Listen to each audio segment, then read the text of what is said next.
बिहार विधानसभा चुनाव में इस बार एनडीए के खिलाफ तमाम दल एकजुट हो गए। मजबूत महागठबंधन तैयार हुआ और इसका असर चुनाव में दिखाई दे रहा है। पहले चरण में भारी मतदान हुआ, जिसके बाद ये दावे किए जा रहे हैं कि बिहार में सत्ता परिवर्तन तय है और इसके साथ ही दिल्ली में भी सत्ता परिवर्तन के संकेत मिलने लगे हैं। विपक्षी गठबंधन तेजी से मजबूत होता दिखाई दे रहा है।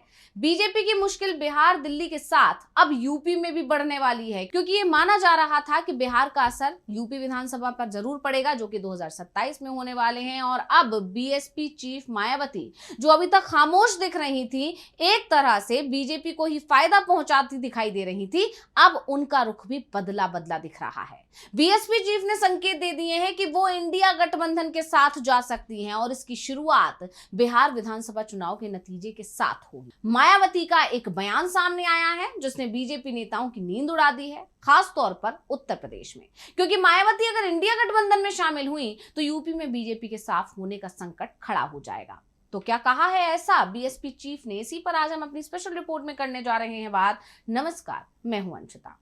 जैसा कि कहा जा रहा था कि बिहार चुनाव का असर दिल्ली पर दिखेगा, साथ ही उत्तर प्रदेश पर भी दिखाई देगा, तो अभी तो नतीजे भी नहीं आए हैं, लेकिन जो रुझान आ रहे हैं उससे बीजेपी की चिंता बढ़ती दिख रही है। दरअसल ऐसा इसलिए कहा जा रहा है क्योंकि बिहार चुनाव ने इंडिया गठबंधन को और भी ज्यादा मजबूत कर दिया है, या ये भी कह सकते हैं कि बिहार में राहुल गांधी की मेहनत रंग लाई। राहुल गांधी ने सभी दलों तक ये संदेश तो पहुंचा दिया कि अगर बीजेपी का मुकाबला करना है तो एकजुट होना होगा। अगर एकजुट नहीं होंगे तो सबसे ज्यादा नुकसान छोटी छोटी पार्टियों को ही होगा, क्योंकि बीजेपी उन्हें खत्म कर देगी, जिसमें बीएसपी का नाम भी शामिल है। कांग्रेस तो बड़ी पार्टी है, वो तो बीजेपी से लड़ ही लेगी। अगर 5 साल सत्ता से और दूर रहती है तो भी कांग्रेस का वजूद बना रहेगा, क्योंकि वो दूसरे कई राज्यों की सत्ता में तो अभी भी बनी ही है और आगे भी बनी रहेगी। लेकिन क्षेत्रीय दल या ऐसी पार्टियां जो कहने को तो राष्ट्रीय दल हैं, लेकिन उनका वजूद कुछ ही राज्यों तक सीमित है, उनके लिए मुश्किल जरूर होगी।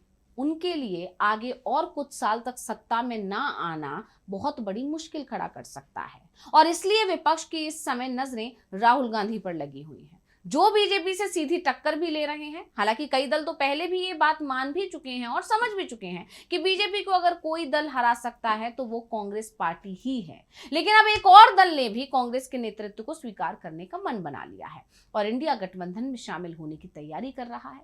यहाँ हम बात कर रहे हैं बीएसपी की। बीएसपी चीफ मायावती ने खुलकर तो नहीं कहा है, लेकिन यह कहा जा रहा है कि आखिरकार उनके समझ में आ ही गया कि इंडिया के सहारे के बिना उनकी पार्टी की नैया पार लगना मुश्किल ही नहीं, नामुमकिन है। इसलिए उनके तेवर अब इंडिया गठबंधन को लेकर नरम पड़ रहे हैं। दरअसल बिहार चुनाव में अकेले मैदान में उतरी मायावती ने चुनाव के पहले चरण के मतदान के रुझान से ही ये समझ लिया कि गठबंधन की उनको जरूरत पड़ेगी, और इस बीच उन्होंने ऐसा बयान दिया जिसके बाद कहा जा रहा है कि गठबंधन पर बड़ा अपडेट। दरअसल मायावती भभुआ में चुनावी रैली को संबोधित करने पहुंची, जहां उन्होंने कहा कि गरीबों के हक के लिए चुनाव लड़कर बसपा सत्ता में आना चाहती है। विधायकों की संख्या अच्छी रहने पर शर्तों के आधार पर पार्टी सत्ता में शामिल होकर अपने लोगों का विकास करेगी।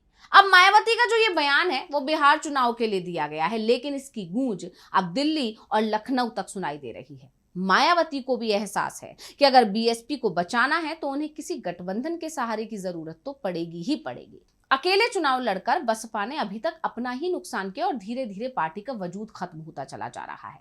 हर राज्य में पार्टी अब सिमटती चली जा रही है और सबसे बड़ी बात, यूपी में भी उसका आधार पूरी तरह खत्म होता जा रहा है। लोकसभा में पार्टी के सदस्यों की संख्या 0 हो गई। यूपी विधानसभा में भी बीएसपी के पास सिर्फ एक विधायक है। बिहार में बीएसपी अकेले चुनाव लड़ रही है। यूपी की बात यहाँ पर इसलिए बड़ी है क्योंकि यूपी की सत्ता में बीएसपी रह चुकी है और आज स्थिति ये है कि वहां सिर्फ एक विधायक है। बिहार में भी वो पहले से ही बहुत मजबूत स्थिति में नहीं रही है और दलितों के वोट पर भी चिराग पासवान, पशुपति पारस और जीतन राम मांझी जैसे नेताओं का दबदबा है। बीएसपी चीफ का कहना है कि इस बार दलितों और शोषित वर्ग का वोट बिखरेगा नहीं, ये वोट एकजुट होकर हमारे दल के साथ आएगा। अब मायावती का जो ये बयान है उनके डर को साफ साफ जाहिर कर रहा है, बता रहा है कि उन्हें अपनी सियासी जमीन अब खिसकती हुई दिखाई दे रही है, जिसे बचाने के लिए उनके सामने सिर्फ एक ही रास्ता है और वो है इंडिया में शामिल होने का रास्ता। यही वजह है कि ऐसा कहा जा रहा है कि देर से ही सही, लेकिन मायावती आखिरकार राहुल गांधी का न्योता स्वीकार कर सकती हैं। दरअसल राहुल गांधी ने एक बार यह खुलासा किया था कि उन्होंने मायावती को ऑफर दिया था, हालांकि मायावती की तरफ से उस पर कोई जवाब नहीं नहीं आया था। आपको याद होगा, लोकसभा में नेता प्रतिपक्ष और कांग्रेस के पूर्व अध्यक्ष सांसद राहुल गांधी पिछले दिनों अपने संसदीय क्षेत्र रायबरेली पहुंचे थे।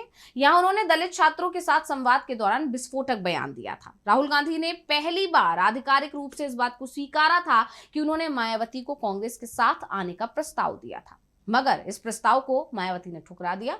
राहुल गांधी ने कहा था, मायावती ठीक से चुनाव क्यों नहीं लड़ रही, हमने उनसे साथ में आने को कहा था लेकिन वो नहीं आई। अगर तीनों साथ में आते तो बीजेपी हार जाती। यहां तीनों से मतलब उनका कांग्रेस, सपा और बसपा था। हालांकि उस समय मायावती ने तुरंत पलटवार कर दिया था और एक तरह से राहुल के ऑफर को ठुकरा दिया था। लेकिन अब खुद मायावती ने संकेत दिए हैं कि बीएसपी की सही हिस्सेदारी रहती है तो वो सरकार में शामिल होने को तैयार है। अब बिहार में महागठबंधन की सरकार बनना तो तय माना जा रहा है। बीएसपी को कितनी सीट मिलती है इस पर सवाल है, लेकिन एक बात तय है कि अगर बीएसपी को 2-3 सीट भी मिल जाती है और मायावती महागठबंधन की सरकार, जैसे कि तेजस्वी यादव दावा कर रहे हैं कि 18 नवंबर को बन जाएगी और तेजस्वी उस दिन शपथ ले लेंगे, तो उसमें बीएसपी के विधायक भी मंत्री बनाए जा सकते हैं। और ऐसा होता है तो ये भी तय है कि 2027 की शुरुआत में यूपी में विधानसभा चुनाव होते हैं तो बीएसपी इंडिया गठबंधन में शामिल हो सकती है। तो बीएसपी चीफ के बयान भी अब ये संकेत दे रहे हैं कि वो अब बीजेपी के खिलाफ आक्रामक रुख अपनाने की तैयारी में है। तो भभुआ के हवाई अड्डा मैदान में जनसभा को संबोधित करते हुए मायावती ने भाजपा को आरक्षण विरोधी भी बता दिया और कहा कि भाजपा की सरकार में संसद में आरक्षण देने का प्रस्ताव लाया गया था लेकिन इस पर काम नहीं हुआ।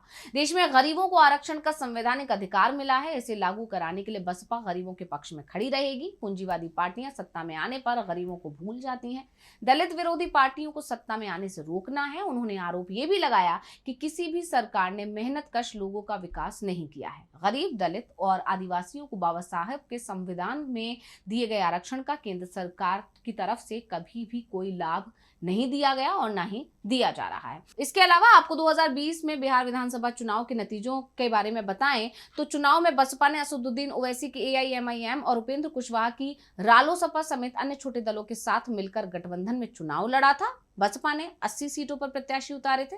हालांकि सिर्फ कैमूर जिले की चैनपुर सीट पर मायावती की पार्टी जीत दर्ज कर पाई थी। चैनपुर से बसपा के विधायक बने जमा खान बाद में जेडीयू में शामिल हो गए थे और मुख्यमंत्री नीतीश कुमार ने उन्हें मंत्री बनाया था।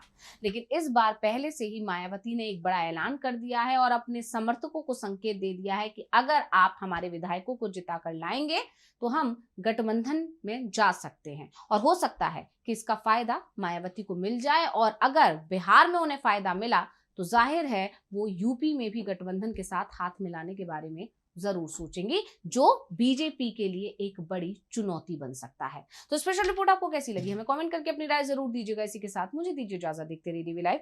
नमस्कार।